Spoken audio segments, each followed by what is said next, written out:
in the interest of doing what's important to me in life and just engaging in that, I'm making another video, and it's going to be about what I've been making videos about.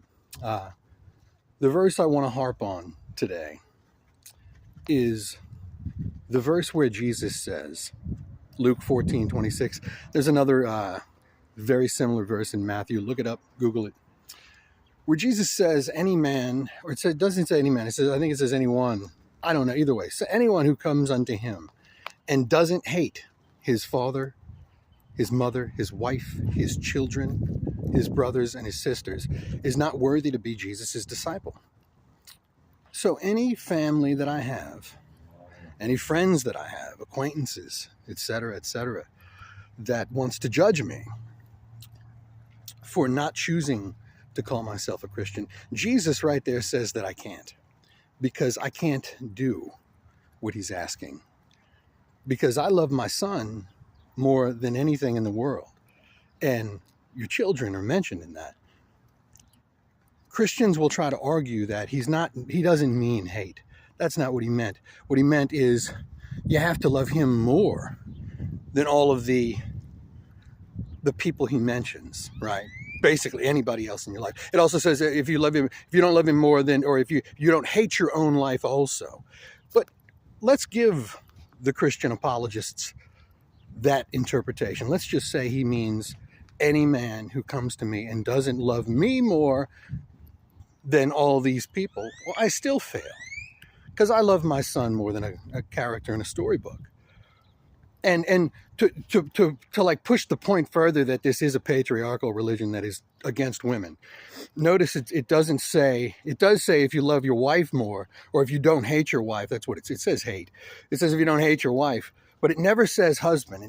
He's speaking to men, you know? At least that verse is speaking. Whoever wrote that, whoever actually penned that, was speaking to men. So how can I do that? I love my son more than anything in the world. If God exists, that's my greatest gift from whatever God is. That my son, that experience of becoming a father, being a father, that has taught me more about love and about how to love and about my capacity to love than anything else. Certainly more than a book that's harping on blood sacrifice and a jealous God. And, if you don't hate the people you love more than you love him, it's, you know what I mean? It's ridiculous. That's really what I want to say here. Because I have family. I've mentioned this often. I've had people unfriend me and block me and cut off communication. Longtime friends, longtime family, and that have had something to say, at the very least, about these videos that I make. The Bible, which is where we get all of our information with regard to Jesus Christ, says that Jesus said that if you don't hate these people, you can't be his disciple. So I can't hate my son. I can't. You know what I mean? My son is mentioned in that. And I can't hate my mother. My father, I met when I was 21 years old. I've spoken to him here and there. We've had words, I guess, here and there. I, as the kids say today, I feel some type of way, in a way. But I also, that's a different thing for me. But I can't hate my mom. And I can't hate my brothers. I don't have any sisters, but I can't hate the women in my life that are good to me. I can't hate my son, and I cannot love them more than I'm told to love Jesus in that book. And, I think people get way too caught up in that fucking book, in the fucking religion that you happen to be a part of, that you were raised in, that you found after you became a drug addict and decided to get clean, or whatever the case may be. You hold on to it for dear life because you're afraid. Because you're afraid those verses where Jesus says, fear not he who is able to destroy the body, but he who is able to destroy the body and the soul in hell, Well, the character that said that also told you not, if you listen to the Christians who interpret it one way, he told you not to love any of the people you love more than you love him.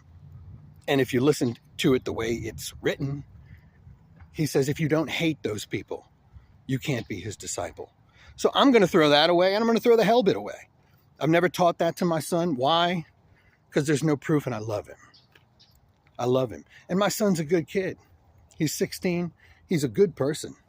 He literally, not because he's afraid of going to hell when he dies. Honestly, I think because I raised him right. Because we have conversations. Because he knows I love him. Because I have projected that love towards him, and I continue to do it. Anybody who has anything to say to me, that wants to block me because of these videos, that wants to stop talking to me, that wants to unfriend me on Facebook, etc., please do so today. If you're listening to this, go ahead, do it.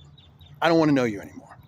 I might love you, but if you are going to judge me and hate me the way Jesus wants you to, well, you can have your Jesus.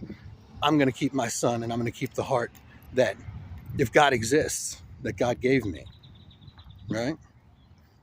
And I mean, look, half this shit is made up, people. Anyway, yeah. Look, I was raised Catholic. Where did the rosary come from?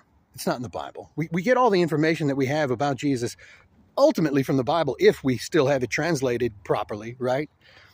The rosary is not in the Bible. The Hail Mary prayer is not in the Bible.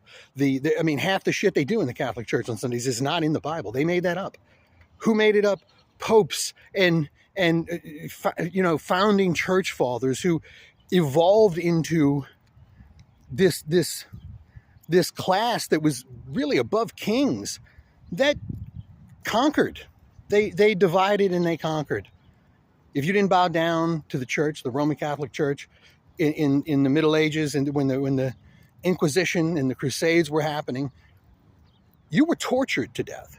Read Fox's Book of Martyrs. Go to a library. You were tortured to death by the church. That's not good. That's not good, to torture people to death because they don't believe in the story that you want them to believe in. That's wrong. If you don't think that's wrong, we probably shouldn't be friends. Unless maybe you don't think it's wrong, but you're hearing these words and you're like, well, maybe we can be friends then. If there's some hope. If there is some hope in you that maybe you can evolve to the point of believing that torture and death in the name of God is wrong, maybe we can be friends one day. But if you don't, I got nothing for you. I love my son. I love those that love me. I love those that I love. And, if there's a God, if something created all this,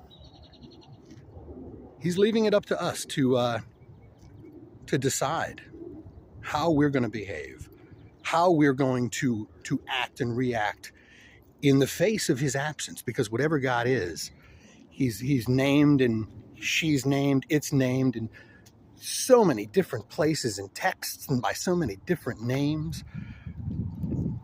In the absence of the actual presence, unless you look at all of life as the presence of God, and all of yourself as the presence of God, which I think is the wisest decision. And you can do that without a Bible or a Quran or anything. So unless you're doing that, you got no proof of nothing. Yeah, you can look at creation as proof, sure. I believe there's something. But is it the character that's telling you to hate your family and hate your children? And you're going to burn in hell if you don't? In that book over there? I'm not buying into that.